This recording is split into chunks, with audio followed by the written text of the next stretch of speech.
사이언스 핫 이슈 먼저 5위입니다. 지구온난화의 영향으로 빙하가 녹으면서 전 세계 해수면이 점차 높아지고 있는데요. 미국 항공우주국 나사가 지난 23년간 위성 데이터를 분석한 결과 전 세계 해수면이 평균 7.38cm 상승했다고 발표했습니다. 또 해수면 상승 속도가 갈수록 빨라져 1900년대에는 1년에 1mm씩 상승했는데 최근에는 1년에 3mm씩 높아지고 있다고 설명했습니다. 나사는 지구온난화로 인해 빙하가 얼마나 더 빨리 녹을지, 이로 인해 향후 해수면 상승 속도가 어떻게 변할지 예상하기 어려운 만큼 최악의 상황에 대비해야 한다고 경고했습니다. 사이언스 핫 이슈 이어서 4위입니다. 비좁은 일반석에 앉아 장거리를 여행하는 사람들에게 주로 나타나는 질환, 바로 이코노미 클래스 증후군인데요. 그런데 장시간 TV를 시청하면 이코노미 클래스 증후군에 걸릴 수 있다는 연구 결과가 나왔습니다. 이코노미 클래스 증후군은 다리의 정맥벽에 혈전이 형성되는 심부정맥 혈전을 말하는데요. 일본 오사카대 연구팀이 TV를 하루 5시간 이상 보는 사람은 2.5시간 미만 시청하는 사람에 비해 심부정맥 혈전에 의한 폐색전증으로 사망할 위험이 2배 높다고 발표했습니다. 연구팀은 오랜 시간 TV를 보면서 다리를 움직이지 않기 때문으로 보인다고 설명했습니다. 사이언스 핫 이슈 3위입니다. 가장 이상적인 수면 시간은 하루 7-8시간 정도인데요. 잠이 부족하면 감기에 잘 걸릴 수 있다는 실험 결과가 나왔습니다.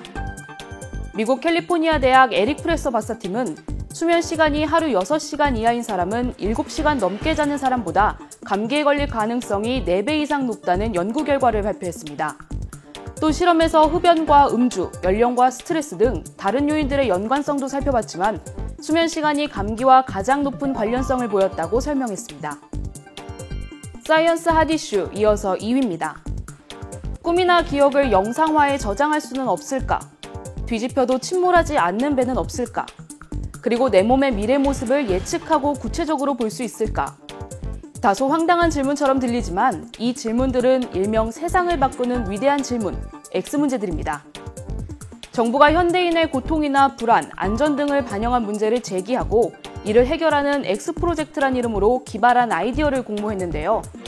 그 결과 50가지의 X문제가 선정됐습니다. 정부는 이번에 선정된 50가지 문제 가운데 현실화 가능성이 있는 문제에 대해서는 연구팀을 공모할 계획입니다. 또 선정된 과제는 2년 동안 문제를 해결할 수 있도록 지원하며 중장기 연구가 필요한 과제는 기초연구 사업 등 별도 R&D 사업과 연계해 지원할 계획입니다. 이번 주 사이언스 핫 이슈 1위입니다. 단순한 생물의 대명사로 통용됐던 아메바가 한순간에 공포의 대상으로 떠올랐습니다. 바로 뇌먹는 아메바라고 불리는 파울러 자유 아메바 때문인데요.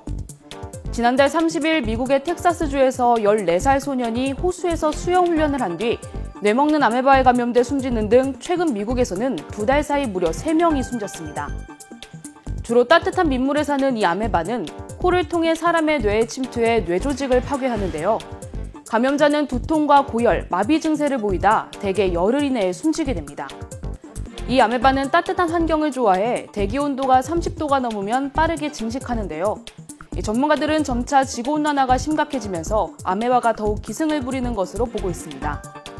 또 아직 치료제가 없는 만큼 감염을 예방하기 위해서는 물놀이를 할 때 코로 물이 들어가지 않도록 주의하는 게 좋다고 당부했습니다. 지금까지 사이언스 핫 이슈였습니다.